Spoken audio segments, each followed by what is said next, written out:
Hérna er ég búin að skrifa allar veldareglurnar upp til vinstri og það er náttúrulega nauðsynlegt að hafa þær á hreinu.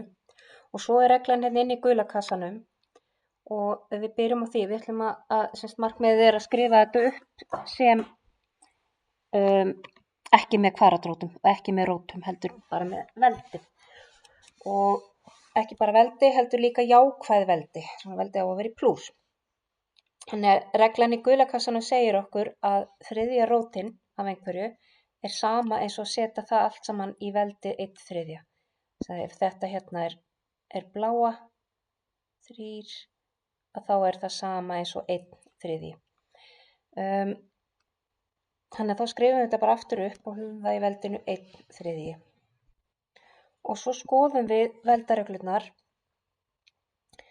og það væri þá, eins og þessar hérna 2 neðstu sem segja okkur að ef einhver svíi er í ákveðnu veldi, þá er allt innan í sviganum í þessu veldi. Það er að segja að 64 er í veldinu 1/3, x í 7 líka og y í 12 líka.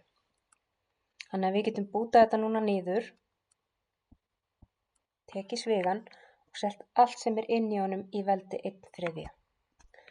Og ég setti bara sviga hérna utanum x-ið og y bara til að sýna að x í 7 er í veldinu 1/3. Og við vitum að 64 í veldinu 1/3, það myndi vera 4. Ég var búin að skrifa þarna upp svona smá lista til að reyna að læra utan að, því að 4 í þriðja veldi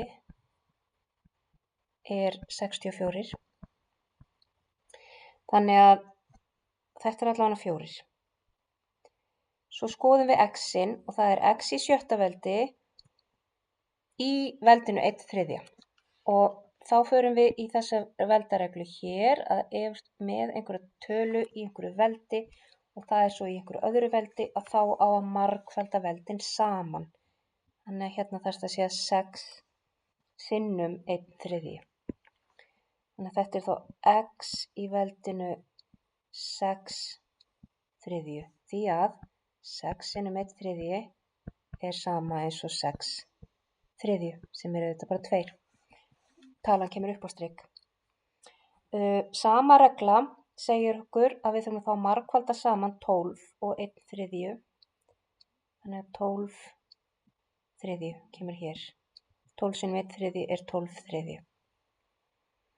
Og þá er hægt að einfalda og segja að þetta er þá 4 og svo x í öðru deilt með y í 4.